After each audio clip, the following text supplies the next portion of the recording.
അപ്പം നമ്മുടെ ഇന്നത്തെ പരിപാടി എന്താണെന്ന് വെച്ച് കഴിഞ്ഞാൽ നമ്മൾ കുറേ നാൾക്ക് ശേഷം ഒരു ഡേ ട്രിപ്പ് പോകാട്ടോ വാഗമണിലേക്ക്. ഞങ്ങൾ ഏകദേശം ഒരു 6 മണിയൊക്കെ ആയപ്പോഴേക്കും വീട്ടിൽ നിന്ന് ഇറങ്ങി. ഞങ്ങൾ പോണ റൂട്ട് എന്ന് പറയുന്നത് നേരെ ആലുവ, പെരുമ്പാവൂർ, മൂവാറ്റുപുഴ, തൊടുപുഴ, കാഞ്ഞാറ്, പുള്ളിക്കാനം വഴി വാഗമണിലേക്കാണ്ട. ഏകദേശം രാവിലെ ഇറങ്ങിയതുകൊണ്ട് തന്നെ ഫുഡും കാര്യങ്ങളൊന്നും വീട്ടിൽ നിന്ന് കഴിക്കാൻ പറ്റില്ല. അതുകൊണ്ട് ഞങ്ങൾ ബ്രേക്ക്ഫാസ്റ്റ് ഒക്കെ പുറത്തുനിന്നായിരുന്നു കേട്ടോ കഴിച്ചത്. പക്ഷേ ഫസ്റ്റ് ബ്രേക്ക്ഫാസ്റ്റ് ഒക്കെ ഫ്ലോപ്പായിരുന്നു, ഭയങ്കര ഷോക്കായിരുന്നു. അങ്ങനെ ഫ്ലോപ്പായ ഫുഡൊക്കെ കഴിച്ചതിന് ശേഷം ഞങ്ങൾ ഞങ്ങളുടെ യാത്ര തുടങ്ങിയിട്ട് നേരെ പുള്ളിക്കാനത്തേക്കാണ് ഞങ്ങൾ പോണത്. പോണ വഴിക്കാൻ ഒരു കിടിലം വ്യൂ പോയിന്റ് ഒക്കെ ഉണ്ട്, ഇഷ്ടംപോലെ ആൾക്കാരുണ്ട് കേട്ടോ. കാരണം ഞങ്ങൾ ഒരു വീക്കെൻഡ് സമയത്തായതുകൊണ്ട് തന്നെ നല്ല അത്യാവശ്യം തിരക്കുണ്ട്.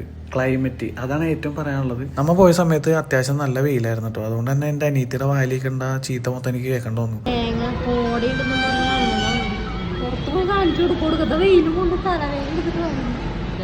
എവിടെ എവിടെ എവിടെ അങ്ങനെ ചീത്തയൊക്കെ കേട്ട് ഞങ്ങൾ ഒരു റെസ്റ്റോറൻറ്റ് തപ്പി അവിടെ ഫുഡ് കഴിച്ചിട്ട് ഇനി ബാക്കി യാത്ര തുടരാമെന്ന് പറഞ്ഞുകൊണ്ട് നേരെ ഒരു റെസ്റ്റോറൻറ്റിലൊക്കെ കയറി. അവിടെ 3 ബിരിയാണിയും ഒരു മീൽസും പറഞ്ഞു. പക്ഷേ അവിടെയും ഞങ്ങൾക്ക് കിട്ടിയത് നല്ല മോശം ഫുഡായിരുന്നു. അതേപോലെ തന്നെ നല്ല റേറ്റും ഉണ്ടായി ആ ഫുഡിന്.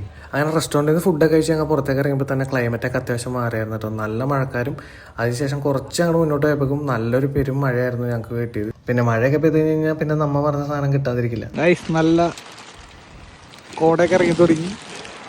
നമ്മള് ഒട്ടും കോട ഉണ്ടാവില്ല എന്ന് വിചാരിച്ചിട്ടാണ് വന്നത്. പക്ഷെ ഒന്ന് കാണിച്ചു കൊടുക്കും. നോക്കിയ ഗൈസ് നിറച്ച് കോടയാണ്.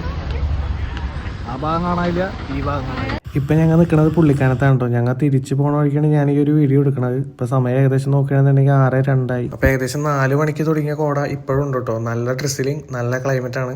അപ്പോൾ എന്തായാലും ഞാൻ കുറച്ച് വീഡിയോ എടുത്തിട്ടുണ്ട്, എന്തായാലും കണ്ടിട്ടോ.